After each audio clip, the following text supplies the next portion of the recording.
All right. We're in 1 John 4. 1 John 4. Last week, we kind of focused on a particular verse that in the first part of John 4, verse 2, a verse that highlights and emphasizes that of how you know that the Spirit of God is working in you, as opposed to that spirit of Antichrist or Antichrist spirit. And verse 2 says, this is how you can recognize the Spirit of God. Every spirit that acknowledges that Jesus Christ has come in the flesh is from God. And we spend a lot of time on that, and we're not going to rehash that tonight, but just the wonderful concept of the incarnation of God in the flesh, fully human, fully man. And when you talk about the core of the Christian faith, that's got to be there. If that's not there, that's not Christian. Okay? The core of the Christian, you can put the word Christian on it, you can use the name Jesus and God and Spirit and anything you want to use, but if it's not the incarnation, if it's not fully God, fully man, it's not the gospel. And John, of all of the gospel writers and in his letters, he emphasizes that time and time again. So that's what we really spent a lot of time on last week. So let's go down, because he kind of keeps with the thought. Verse 4, you, dear children, are from God and have overcome them being those of the spirit of Antichrist. Because the one who is in you is greater than the one who is in the world. They are from the world and therefore speak from the viewpoint of the world, and the world listens to them. We are from God, and whoever knows God listens to us, John writes. But whoever is not from God does not listen to us. This is how we recognize the spirit of truth and the spirit of falsehood. Now, we're going to come back and spend some time on verse 4. But I really think it's important in verse 5. They are from the world, therefore speak from the viewpoint of the world. I don't know if the term is still used as much. I used it starting probably in about the 1970s and 80s. The idea of worldviews. And everybody's got one. Everybody's got a worldview. It's how you look at life. For the Christian, the worldview seeks to look at life from the viewpoint of the Scriptures and from the leading of God. And that is totally different from a viewpoint of someone in the world. And so he's really emphasizing that. Matter of fact, I just got a new book. And it kind of is talking about that in terminology that's a little different from what I've used through the years, but I'm kind of, it's written from the idea that we are today living in clearly a multicultural environment. And we need to learn how to relate to one another of different worldviews. I'm not talking about different viewpoints per se, but different worldviews, literally different ways of looking at life. I think of our students on the college campus. They're right there with cultures from all over the world. I think we've been really blessed here the last couple of years to have some of the folks from Nigeria here. And when you talk with them, and by the way, I would invite you anytime. And I realize we've been in COVID, and it may be kind of hard to do that. I keep thinking we're going to get out of this. I would invite you to invite him to dinner, and just talk, learn about life in Nigeria and what the church is like in Nigeria, and just to hear all it's absolutely fascinating. According to some of the folks who Shape and remember the Ojiagbus, right now in Nigeria, prosperity preaching is huge. And they were really turned off to the church until they came to the States. And when he came to the States, they found out not everybody's a prosperity preacher. And so I don't know, I find it's just fascinating to listen and to learn. So what do you think about verse 4? 1 John 4, verse 4. Dear children, you are from God and have overcome them, because the one who is in you is greater than the one who is in the world. Any thought, reaction to that? You know, after 6:30, a lot of you have eaten dinner. And I can tell. Which is why I'm asking questions sometimes. Stir that mind and blood, you know? Well, with everything that's going on, and we know that the devil rules the world, to me it's comforting to know that that God's still in control. Yeah. It's wonderful to know that God is still in control. Lest you have any question about whether or not this world really belongs to the enemy, go back to the Gospel of John. We're going to look around for a minute here. I want you to go to John 12, and we're going to look at verses 27 through 33. John 12, verses 27 through 33. Now, we're not going to dwell on these, but, you know, these are the words of our Lord.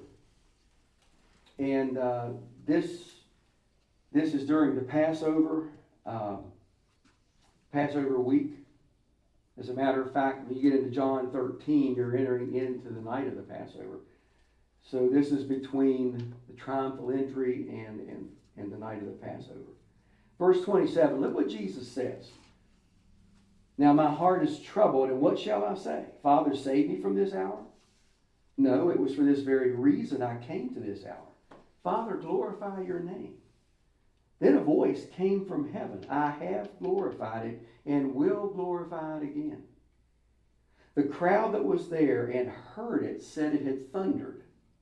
Others said an angel had spoken to Jesus. Jesus said, this voice was for your benefit, not mine.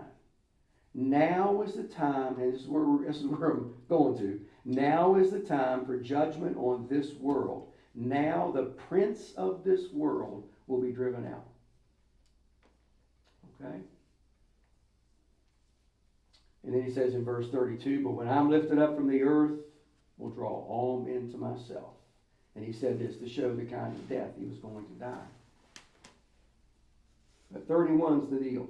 Now the prince of this world will be driven out. Well, who's the prince of the world? Who would he be talking about? The devil. Yeah, exactly. Okay. Well, scoot over to John 16. John 16, verse 11. And here, Jesus, this is the night, this is after the Passover meal. This is getting pretty close to when he's going to be arrested, but he's still teaching about the Holy Spirit. One of the things that fascinates me about John 13 through 17 is that we are in the last hours of Jesus' ministry before he's arrested. And I find it fascinating what he decides he needs to talk to the disciples about. And one of the things he talks to the disciples about is the Holy Spirit. If you back up to verse 7. And I'm just going to read through it. You can read through it with me. Jesus is saying, but I tell you the truth, it's for your good that I'm going away. Unless I go away, the counselor, it's the Holy Spirit, will not come to you. But if I go, I will send him to you. And when he comes, he will convict the world of guilt in regard to sin and righteousness and judgment. In regard to sin, because men do not believe in me. In regard to righteousness, because I'm going to the Father, where you can see me no longer. Now here's the verse 11. And in regard to judgment, because the prince of this world now stands condemned. The prince of this world now stands condemned. Isn't it interesting that the enemy, the prince of this world, when Jesus was nailed to that cross, had to think he had him, had to think this was a done deal, took care of him once and for all. And here Jesus is saying, nope, it's time for him to be judged. And in Jesus' death and resurrection, he is judged. Look at go back to 1 John chapter 5, verse 19. 1 John 5:19. Would somebody in a nice, loud voice like to read that? 1 John 5:19. Anybody? Okay. We know that we are from God, and that the whole world is under the control of the evil one. All right. So here's John, many years later, saying we know that we are children of God, but the whole world is under the control of the evil one. You think that's changed? Mm-mm. Not at all, right? That's still the battle. That's still the battle. I don't think it's getting even more dominant. Well, we sure can make a case that we see it very, very dominantly. Somebody, yes? I don't think the world appreciates how powerful that Satan is. No, not at all. Well, the world doesn't believe in it. Not at all. As a matter of fact, Sarah, you want to read a verse for me? You look like you were ready a second ago. Okay. Can you go to 2 Corinthians 4, verse 4? So it'll be, if you want to follow along, 2 Corinthians 4, verse 4. She looked real excited a minute ago.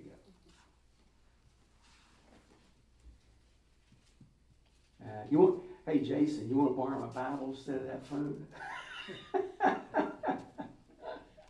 I like to give people a hard time about that. 2 Corinthians 4, verse 4. In whose case the God of this world has blinded the minds of the unbelieving, so that they might not see the light of the gospel of the glory of Christ, who is the image of God. All right. Do you mind reading that one more time? Is it still right there? Listen real close, because it speaks directly to what Kay was talking about. In whose case the God of this world has blinded the minds of the unbelieving, so that they might not see the light of the gospel of the glory of Christ, who is the image of God. Thank you very much. So Kay, if I'm hearing you right, what you were saying is exactly what's explained right there. That, and people, the vast majority, if not almost all of those who do not believe, will never, ever acknowledge that they're under the influence of the enemy. No, it's their own, and it is their own free will, yes, but at the same time, this is spiritual warfare from the get-go. Because the goal of the enemy is to keep as many people away from the truth of Christ as he possibly can. If he can't win the battle or the war, he's going to try to win some battles. Now, we don't have time to go into it, but if you, in that 2 Corinthians 4:4, if you would go back and read pretty much the 3rd chapter and everything leading up to that, this all flows really good together, but we just don't have time to go that direction right now. But in your own study, if you read that 2 Corinthians 3, it brings out even more, what he's saying there in verse 4. Any questions? Saved or unsaved, if you're not a Bible scholar, you're not going to understand, you're not going to know. What do you mean by Bible scholar? Well, I mean, like anybody who's even sitting, like in a Bible study like this or whatever, it's probably, I'm kind of stereotyping, but if you're not a Christian, and so you're not looking at your Bible, and you're not coming to church, then you don't really understand how powerful the devil is and the control he has over you. Well, think about your life. Some of you can probably connect with this. Many of you have been Christians for a very long time. Some of you grew up in the church, and you've kind of been there all along, learning about the Lord, loving the Lord. But some of you have been down a path where you did live a life kind of doing your own thing, apart from the Lord. And how you see life now, how you look at life now, is vastly different from how you looked at it before you got close to the Lord. And that's exactly what you're saying. Now, if somebody had asked you before you came to the Lord, do you feel like you're blinded? Do you feel like you don't know what's going on? Well, you say, no. Of course I know what's going on. But once you come to know the Lord and you begin to read the Word and you begin to understand through what the Holy Spirit teaches you as you walk with Him, you realize that you're looking at life totally different right now. Totally different. It is transformational. And that's something the New Testament emphasizes over and over and over and over. Do not be conformed any longer to the pattern of this world, but be transformed by the renewing of your mind. Then you'll be able to know and test what the will of God is. That's Romans 2:12-2. And we could go verse after verse after verse that gives that very same idea. And so nobody's going to say I've got a veil over my eyes that I can't see the truth. Nobody's going to admit to that. And when John writes, they are from the world, therefore speak from the viewpoint of the world, and the world listens to them. But we're from God, and whoever knows God listens to us, as John writes. So he's saying there is a distinct difference between those who walk with the Lord and those who don't. Just to make sure, and I'm just clarifying a little bit about what you just said, Jan. Bible scholar, you don't have to be a scholar. All you need to do is be reading this thing. Be reading it, learning it, letting it soak in. If you're not familiar with the Bible really at all, then go to the New Testament first. Get real familiar with the New Testament.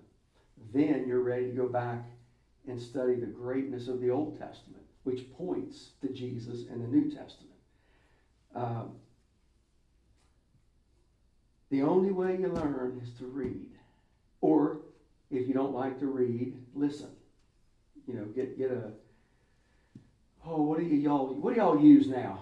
I don't use CDs with it anymore and tapes. What do you use? A lot of audiobooks. Audiobooks. Get the Bible on audiobooks. Podcast. I'm showing my age there. Well, we have that resource Right Now Media that has a lot. Yes. Oh, it's Yes. great. Right Now Media is a wonderful resource. And if If you anybody don't know needs about access, it, ask somebody. just a commercial here. If anybody needs access to that Right Now Media, just contact the church office. Yeah. And we can get you the access to it. And if you don't want to leave tonight without knowing about Right Now Media, talk to Kay. That's right. She can get you situated. So yeah, however you can get the Word in your mind, that's what you need to do. If it's by listening, if it's by reading. Okay? Any questions? Any thoughts about this? Because it's really pretty crucial. The one who's in you is greater than the one in the world. Who's in you as a follower of Jesus? Holy Spirit, right? The Holy Spirit. This might sound bad. I do not fear the enemy. I do not. As long as I'm walking with the Lord. I fear the enemy when I take my eyes off the Lord. I'm setting myself up. Yeah.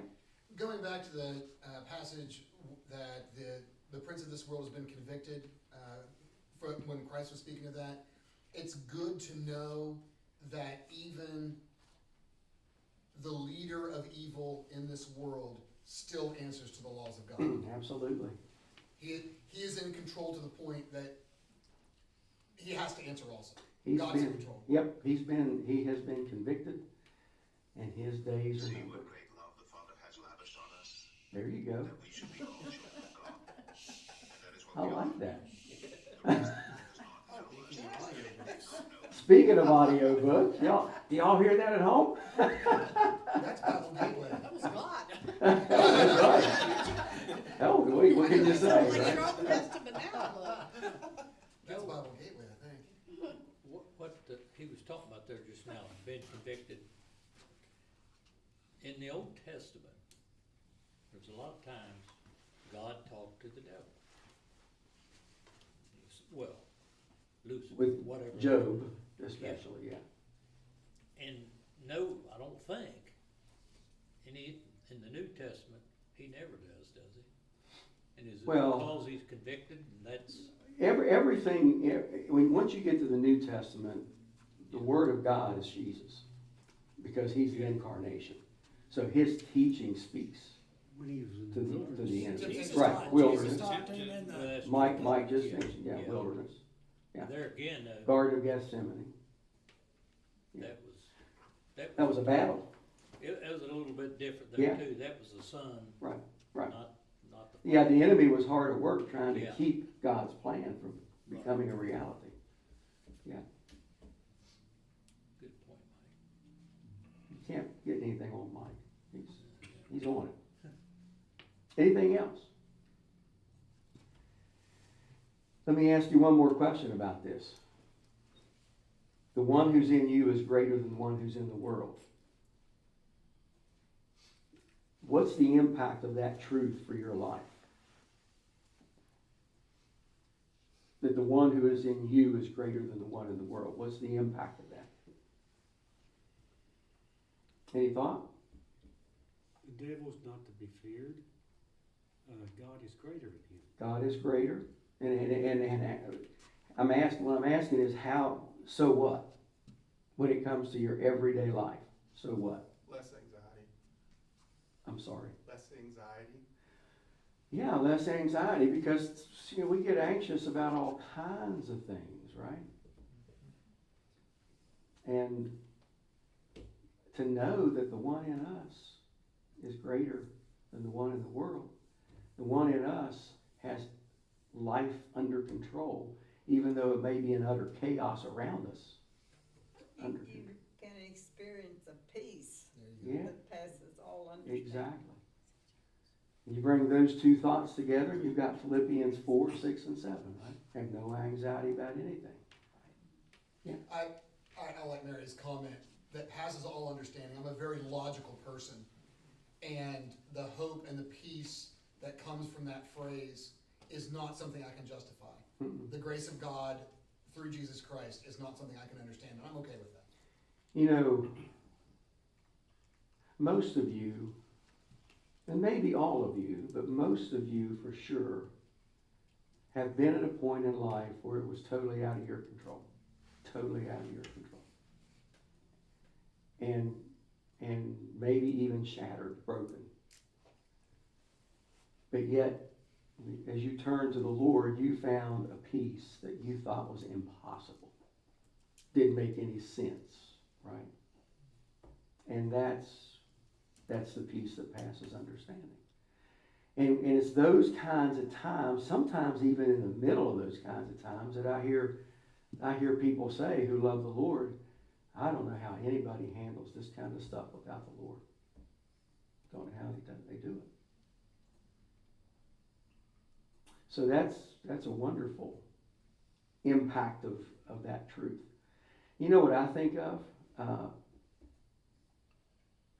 I think about Peter talking about your enemy, the devil, prowling around like a roaring lion looking for someone to devour.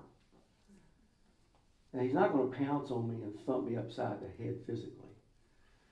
But he knows my weaknesses, and he knows your weaknesses, and he knows exactly where to come after us.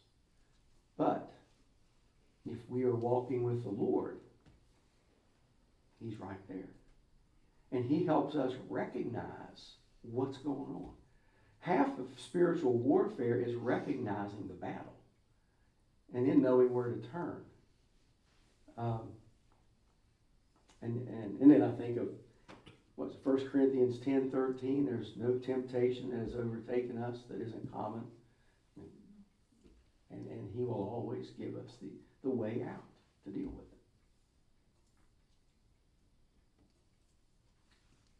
it. Okay? Any other thought?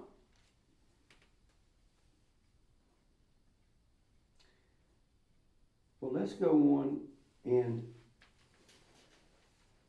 what do you think? Okay. We are not going to finish this next section, but we're going to get started. Let's look at verses 7 through 12. This is absolutely hit deep in good stuff. All right? Verses 7 through 12. Dear friends, let us love one another, for love comes from God. Everyone who loves has been born of God and knows God. Whoever does not love does not know God, because God is love. This is how God showed his love among us. He sent his one and only Son into the world that we might live through him. This is love. Not that we love God, but that he loved us and sent his Son as an atoning sacrifice for our sins. Dear friends, since God so loved us, we also ought to love one another. No one has ever seen God, but if we love one another, God lives in us, and his love is made complete in us. Well, that's a mouthful, a bunch of good stuff right there in those verses. What jumps out to you? Let me say this. In those verses, 7 through 12, the word love is used 15 times, a form of it, 15 times, in just those few verses. And every single time it is agape. No other Greek word is used for love there. It's just agape. What's the significance of that? As you think about it. That's the word that John's using. It's a godly love. It's not a selfish desire or love. Yeah. It's a godly love. It's a godly love. It's not a love that is innate in us. Right? The only way that we can show agape is through knowing Christ. And his spirit in us, agape comes through us. We're kind of like the channel of God's love. So what strikes you in those verses? As we take just a couple of minutes to... And we can't begin to fathom his love because, it says God loved us. Well, I can get that part. Yeah, bring it on, God. I've got plenty of that. But then you talked about a channel that kind of gets dammed up a little when I want to love everybody else. Yeah. And maybe that raises a question we can talk about just for a couple of minutes is, how is God's love different? We sort of touched on it when Carolyn was talking there. How is God's love different from worldly love or human love? It's everlasting. Well, it's everlasting. We're all the It's same. unconditional. We're all the same in his eyes. In other words, his love is for everybody. It doesn't matter who we are, does it? No. You're thinking about what you just said, Kay, but yeah, sometimes our love gets dammed up because, that's you. Right? No, we all battle that. And you said it's unconditional. How is God's love unconditional? I was thinking about that today. He says we're to love him with all of our heart, mind, soul, and strength. He loved us before we loved him. Yeah, he loved us before we loved him. And he loves us no matter what. And he loves us no matter what. Even when we're dirty, rotten scoundrels. Right? There's nothing we Which can Mary's never been. But nothing we can do to take nothing we can do to get rid of it. No, we can't. And that's kind of what he says, this is love, not that we love God, but he loved us and he sent his Son as an atoning sacrifice for our sins. That word atoning is only used 6 times in the entire New Testament. 6 times.